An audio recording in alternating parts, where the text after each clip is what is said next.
Hello and welcome back to another video. Today we're going to be learning about the object selection tool. Let's get straight into it. So the first things you're going to want to do is pick your images. The next thing you're going to want to do is select the tool, which is up in the top left here. Today, in this video, we are going to be testing the theory about how good this tool is and how well it cuts out images and how well it selects them. I've got a range of different images and I'm going to show to you today what the advantages of this tool are and what the disadvantages are, because there are things that it will cut out very well, but there are things that you'll have to edit yourself once you've selected them, because it's not perfect and it's in development. Let's get straight into it. I've got my first image here and I've just selected my object selection tool and I'm just going to drag over this massive shape that I've got and see what it selects. So as you can see, if we zoom in a little bit, we've selected most of the shape, but we've missed out the shadowing here and it's just selected the whole floor. So that's already a negative and it's a fail attempt.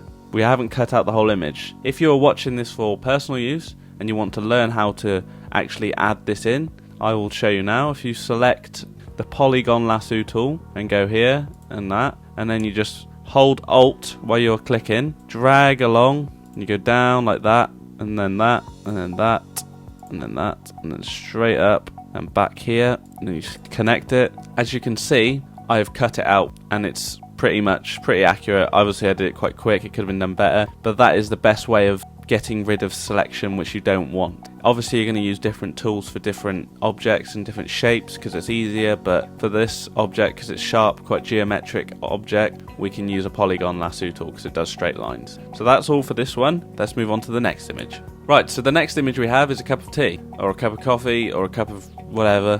I don't care. I'm here to test the object selection tool. So I'm going to select my object selection tool and I'm just going to go over the cup, drag over, and see what it selects. That is an horrendous selection. I don't know how it's butchered that so much. Maybe it's because there's a lot of white on the page, not a lot of colour for it to go off, but still, that is a terrible return for our object selection. And once again, I would probably select my lasso tool and just hold Alt and go around the bits I don't want and sort of cut them away. It's going to be hard to get a pretty good shape here because the object selection tool is what we're using for that, so I'm not going to be able to get a straight edge. I'm just going to have to cut away the selection I don't want, which isn't great by any stretch, but I mean, as I said, this tool is in development, but I thought it would do a little bit better on this one actually, as I've graded the pictures in order that I think they'll be toughest. But anyway, I'm going to call that a fail. That's just horrendous selection. Let's move on to the next image. Right, so the next image is a hand with a shell.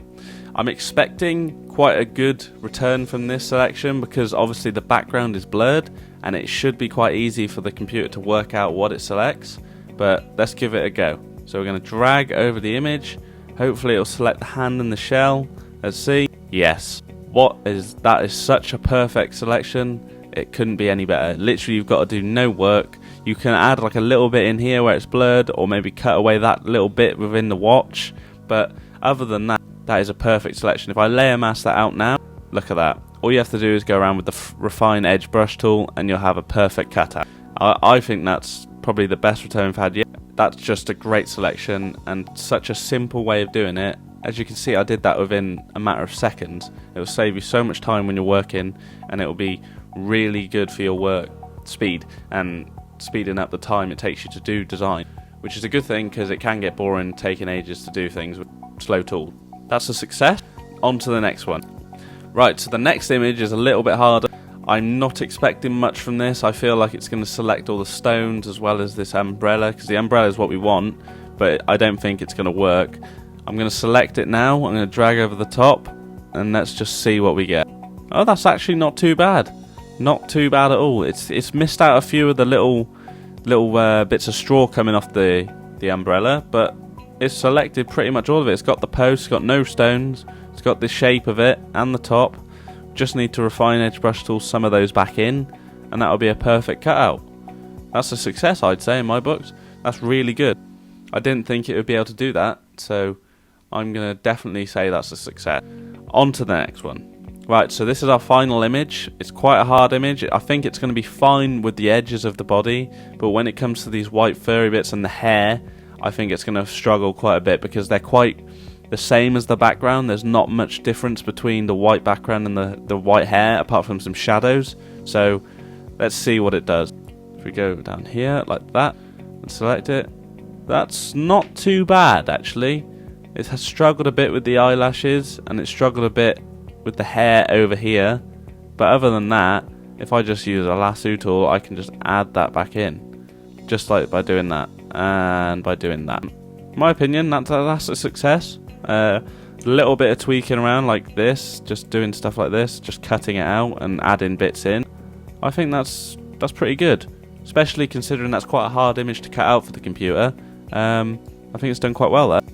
But I mean, it's all for your judgment. Up to you what you think.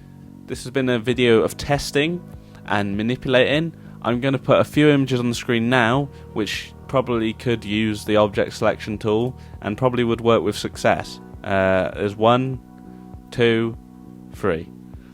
All those images will work with the Polygon, no, the object selection tool, and this will help you speed up your work.